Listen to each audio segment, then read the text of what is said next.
episode, an Advent episode of the 10-Minute Bible Hour podcast. It's an Advent episode of the 10-Minute Bible Hour podcast. I got an idea, and I guess I already kind of gave it away with the music that Jeff just did.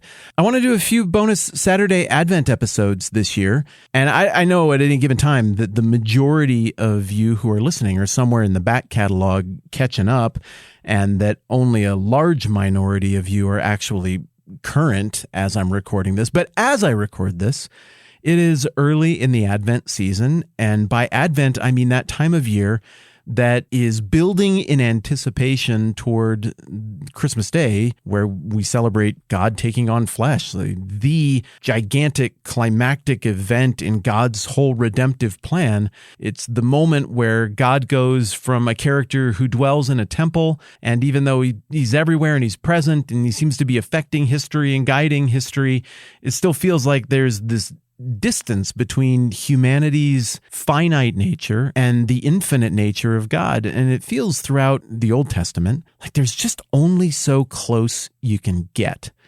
It just shouldn't work at all for there to be any kind of even logically feasible union or closeness between the finite and the infinite. If you really think about that and tease that out more than we're going to do right now, you see what I'm talking about. That shouldn't even work. How could those two parties even interact when one party knows everything that has been and will be and might have been? Like, how do you have a conversation? What do you do? Well, where does that relationship go? And so the whole Old Testament doesn't just beg for some kind of completion to the religious elements about sacrifice, sin, and redemption and all of that kind of stuff. The Old Testament, as well as reason and the human experience in general, begs for some kind of mediator, some kind of go-between that could somehow facilitate a union between the finite and the infinite, which on paper seems like it should be rationally impossible. So we have this heart-level need for a go-between. We have this philosophical, logical level need for a go-between. And all of the Old Testament, like going back to the very first stuff that you and I talked about on this podcast 500 and whatever episodes ago, all of the Old Testament is like this lobbed softball through history. It's this setup. It's like, there's a thing coming, but da-da-da-da. Oh, and it just kills you that we haven't finished. It's like, finish the song. Do the last two notes. It feels so incomplete. It's meant to feel that way. It's meant to resonate with the human experience and be like, you know how life feels? Like there's more to this thing. Like there's more to you. There's more to our essence. There's more to relationships and living and dying and dreaming and hurting and glory. There's more to this whole thing. It feels like than what anybody seems fully able to account for. And we suspect that that completion is in the infinite, is in the divine. But how would you access that? Because we're so not divine and so finite. And the whole Old Testament, I think, has resonated with so many different people from so many different cultures at so many different times, even across languages, because it is so representative of what we understand about government and politics and the shortcomings of all of that and the ugliness of war and death and tragedy and that human yearning for this thing that seems just beyond our grasp.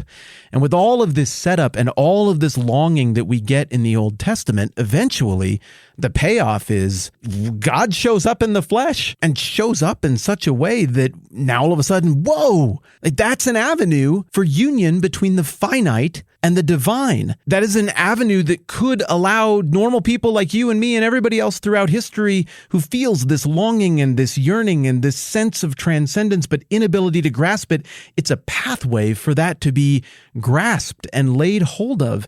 And so the reason I want to talk about Advent, and I guess like I said, we're going to talk about Advent, and then I immediately started talking about Advent before I was even done explaining why. But going back to that the opening thought, the reason I want to do this Advent thing and look at some verses and think about it together is because I want us to share together in the anticipation of something that at least holds itself out as addressing that grand yearning of all of humanity. Part of the beauty of Advent for the person who is sizing it up, for the person who is just curious from the perspective of others, from the person who's really wrestling with things right now, or for the person who's been around this for a long time, it's this built-in rhythm to our year, and we only get so many of those years to do this, where together as pilgrims on a journey trying to figure things out and connect with that thing that is the truest, realest thing, we get to anticipate the culmination of a process of thought that is much grander than just, oh, where are you going to go to church? That is much grander than, oh, what do you think about that hot button theological issue?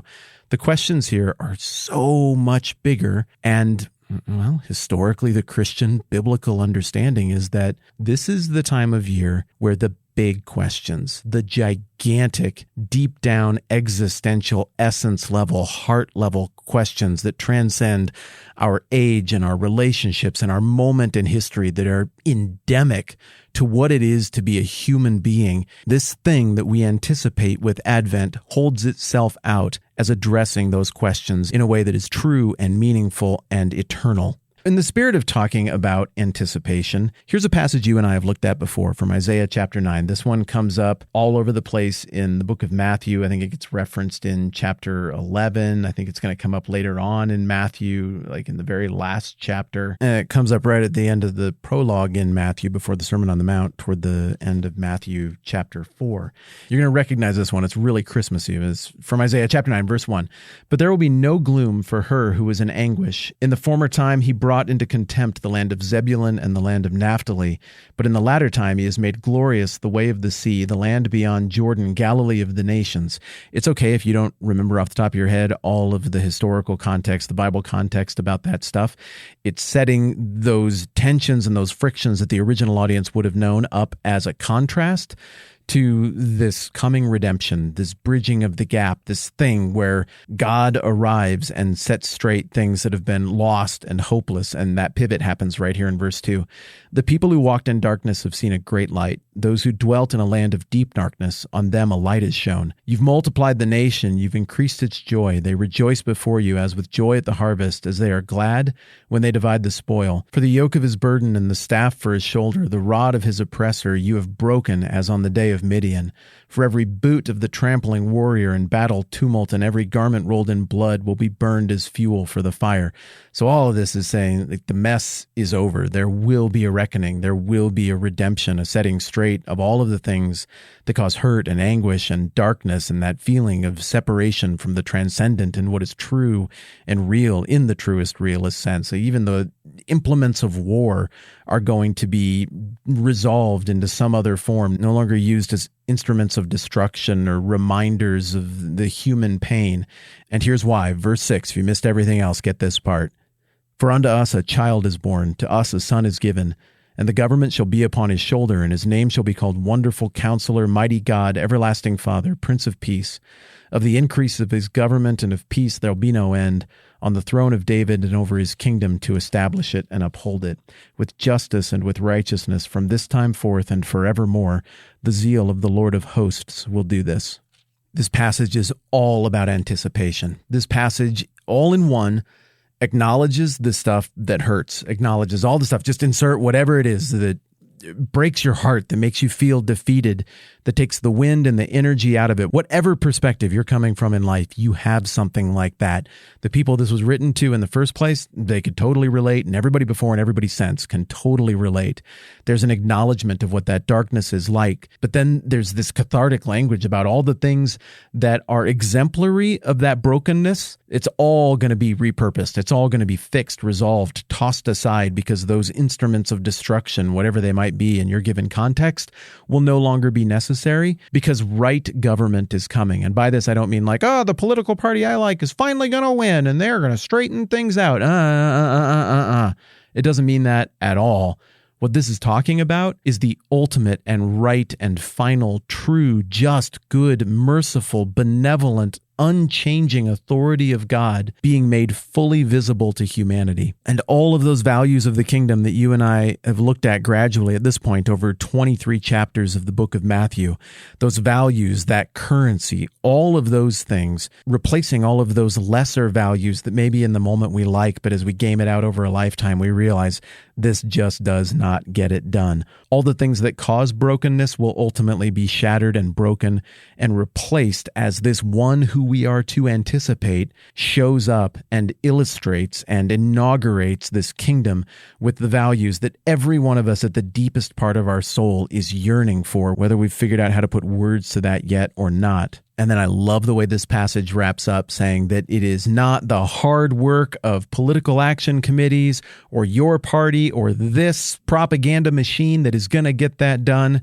It's the zeal of the Lord of hosts who will accomplish this. What that means is the pressure is off of us to fix all of the things. We don't have to feel overwhelmed by those things as we operate during this Advent season in anticipation of celebrating the incarnation of Christ at Christmas. Instead, there's this deferral, this exhausted warrior who has duked it out and can barely lift his sword anymore. And now the invincible warrior has waded into the situation, and all you can do in exhaustion is raise your sword to acknowledge that the king has showed up and that the king, by his efforts, by his power, by his authority, will not only inaugurate these things, but will sustain these things. And he will not ugly or dirty himself in the process of doing it like you and I would have to do anytime we would want to grab power, even for good reasons. He doesn't have to do that. He knows what to do with power. He's the author of power, the initiator of power, the one who strips people of power. The rest of us have to stoop and become something that makes us unfit to lead when we grab power. But this king is unaffected by power. He is power incarnate. He knows what to do with it. And it is by his authority that he will accomplish all of these beautiful redemptive things. That is the prophetic promise of Isaiah that is paid off in the book of Matthew, and that is paid off in the lives of people who internalize this story. And through this story and the work of the main character of this story, are able to finally lay hold of, apprehend, put touch and reality to that deepest yearning of the human soul for union with the infinite. Wherever you are right now, whatever you think about stuff, wherever we ultimately all end up landing on these things, thank you for right now, in this moment, at this time, wherever you're sitting, whatever you're listening to this on, thank you for anticipating with me. I appreciate you. I'm Matt. This is the 10-Minute Bible Hour podcast. Let's do this again soon.